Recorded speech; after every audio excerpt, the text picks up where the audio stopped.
दोस्तों, ट्रेन में अपनी जिंदगी में आप एक ना एक बार तो बैठे ही होंगे। अगर नहीं भी बैठे होंगे तो फिल्मों और मोबाइल में ट्रेन देखी तो आपने जरूर होगी। लोहे की पटरियों पर एक विशालकाय इंजन, लोहे के पहियों से अपने साथ कई डिब्बों में बैठे हजारों लोगों को लेकर चलते हैं। इन्हें देखते हुए कभी ना कभी तो आपके दिमाग में यह ख्याल आया होगा कि आखिर ये बनते कैसे हैं? इतनी बड़ी ट्रेन, पटरियां और पहिए कैसे बनाए जाते हैं? आज हम आपको सब दिखाने वाले हैं इस वीडियो में। तो चलिए शुरू करते हैं। डिब्बे।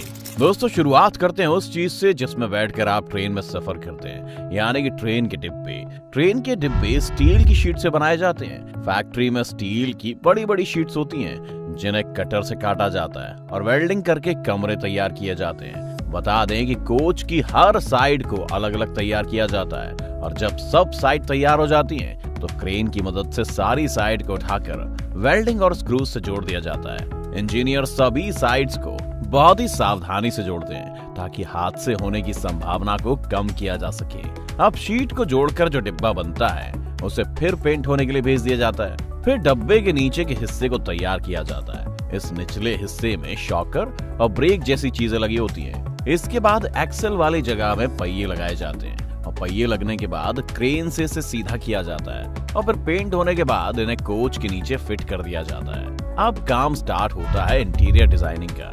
इंटीरियर डिजाइनिंग में कोच के अंदर सीट से लेकर टॉयलेट तक का सारा काम आता है, जैसे फ्लोरिंग, पैनलिंग, पानी और बिजली की सुविधा, होल्डिंग बार वगैरह वगैरह। कुल मिलाकर वो सब कुछ जो आप ट्रेन के डिब्बे के अंदर देखते हैं। फिर इंटीरियर का काम कंप्लीट होने के बाद उन्हें टेस्टिंग के लिए वेयरहाउस ले जाया जाता है और फिर टेस्टिंग के पास होने वाले डब्बे को फाइनल टच दिया जाता है। इस तरह से बनकर तैयार होता है हमारी ट्रेन का डिब्बा, पटरियां। अब डिब्बे तो बन गए, अब इन डिब्बों को चलाने के लिए चाहिए पटरियां। बता दें कि भारत में कई कंपनियां हैं जो रेल की पटरियां बनाती हैं, जैसे Hindustan engineering and industries, Jindal SAW, Bharat wagon and engineering. जानकारी के लिए बता दें कि शुरुआती दौर में ट्रेन की पटरियां लोहे से बनाई जाती थी, लेकिन उनमें दो बड़ी प्रॉब्लम्स थी। सबसे पहली तो ये कि बदलते मौसम और बरसात की वजह से इनमें जंग लग जाती थी और वो टूट जाती थी, और दूसरी दिक्कत ये थी कि बार बार ट्रेन के गुजरने से वो खिस जाती थी और साइज में ऊपर नीचे हो जाती थी,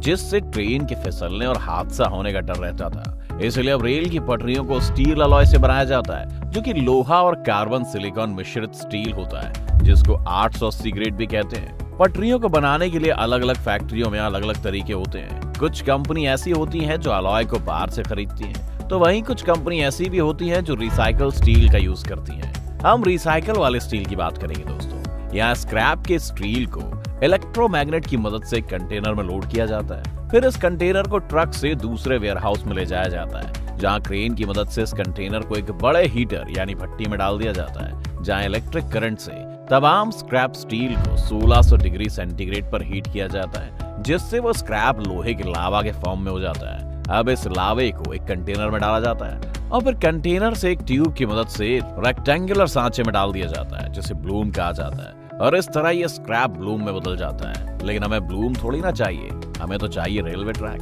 तो अब यहाँ एक कटर की मदद से इन ब्लूम्स को 3.5 मीटर की एक लेंथ में काट दिया जाता है और फिर एक क्रेन इन्हें उठाकर वापस भट्टी यानी ओवन में डाल देती है, जहाँ इन्हें 1200 डिग्री पर 5 घंटे तक गर्म किया जाता है। 5 घंटे तक पके स्टील को अब कन्वेयर की मदद से रोलर वाली मशीन में डाल दिया जाता है। इस रोलर के अंदर से इसे 4 से 5 बार निकाला जाता है। इससे इसकी लंबाई 4 गुना हो जाती है और फिर ब्लेड की मदद से इसे वापस 4 हिस्सों में काट देते हैं, यानी 3.5 मीटर के एक ब्लूम से अब 3.5 मीटर के 4 ब्लॉक्स बना दिए जाते हैं। अब इन ब्लॉक्स को वापस भट्टी में डाल दिया जाता है और फिर गर्म होने के बाद एक मशीन के अंदर से निकाला जाता है, जो उसे ट्रेन की पटरी का शेप दे देती है। अब इनके एंड्स को काट कर इन्हें ठंडा होने के लिए रख दिया जाता है और ठंडा होने के बाद इन्हें ट्रेन के पहियों के नीचे से गुजारा जाता है, जिससे ये सीधे भी हो जाते हैं और इनकी टेस्टिंग भी हो जाती है। फिर ऑर्डर के मुताबिक इन्हें साइज में काट दिया जाता है और इस तरह से पटरी बनकर लगने के लिए साइड पर आ जाती है। पहिए, ये तो थी पटरी की बात।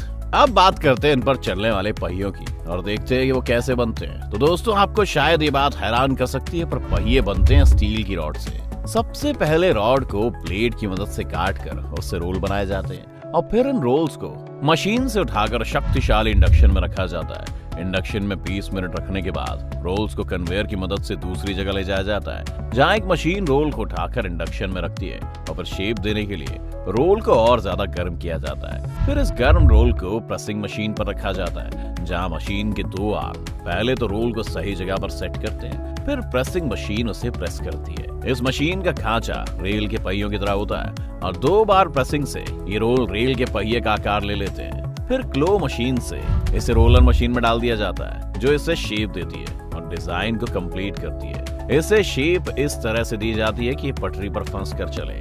शेप आने के बाद इस पहिए को दूसरी प्रेसिंग मशीन में डाल दिया जाता है, जो इसमें एक्सेल के लिए छेद करती है। छेद होने के बाद भाप वाली मशीन इस पर भाप मारती है और फिर एक सेंसर इसका साइज नापता है। फिर इसे पानी में ठंडा होने के लिए डाल दिया जाता है। ठंडा होने के बाद इसे फाइलिंग मशीन पर रखा जाता है, जो इसके एज को क्लीन करती है और इसे चमका देती है। अब इन्हें एक्सेल पर फिट किया जाता है, फिर टेस्ट किया जाता है। टेस्टिंग में पास होने के बाद उसको कलर किया जाता है और आगे भेज दिया जाता है। इंजन। अब बात करते हैं उस चीज की जो आपको सबसे पहले ट्रेन में दिखता है, यानी इंजन। बता दें कि ट्रेन के इंजन को लोकोमोटिव कहते हैं। ये बहुत ताकतवर मशीनरी होती है क्योंकि इसे ट्रेन की कई बोगी खींचनी होती हैं। भारत में कई कंपनी हैं जो भारतीय रेल के लिए इंजन बनाने का काम करती हैं, जिसमें सबसे पहली है भारत हैवी इलेक्ट्रिकल्स लिमिटेड यानी BHEL या भेल, जो कि भारत में सार्वजनिक क्षेत्र की इंजीनियरिंग और विनिर्माण क्षेत्र की सबसे बड़ी कंपनी है। कंपनी ने भारतीय रेलवे को हजारों इलेक्ट्रिक इंजनों, D locomotives, electric multiple unit और ट्रैक रखरखाव मशीनों की आपूर्ति की है। BHEL यानी भेल ने ही WAG-7 विद्युत लोको का निर्माण भी किया है। चलिए अब आपको दिखाते हैं कि ट्रेन के एक इंजन में कितनी ताकत होती है। आपको सुनकर हैरानी होगी दोस्तों, लेकिन ट्रेन के इंजन में 16 सिलेंडर का इस्तेमाल किया जा रहा है। इनमें से एक सिलेंडर की क्षमता 10,941 सीसी की होती है, जिसका मतलब ये हुआ कि एक ट्रेन के इंजन की कुल क्षमता करीब 1.75 लाख सीसी की होती है। यानी अगर आप इसे होंडा सिटी कार के इंजन से कंपेयर करें तो करीब 116 कारों के बराबर अकेले एक इंजन की ताकत होती है, क्योंकि होंडा सिटी का इंजन 1498 सीसी का होता है। अब आप समझ गए होंगे कि ये कितना ताकतवर है। तो अब आपके सारे सवालों के जवाब आपको मिल गए होंगे। अगर अभी भी आपका कोई सवाल बाकी रह गया हो तो हमें कमेंट करके जरूर बताइए। अगर ये वीडियो आपको पसंद आई हो तो इसे लाइक और शेयर कर दो। अगर आप इस चैनल पर नए आए हैं तो सब्सक्राइब करना मत भूलना। अगर आप ये वीडियो फेसबुक पर देख रहे हैं तो पेज को लाइक और फॉलो जरूर कर लेना।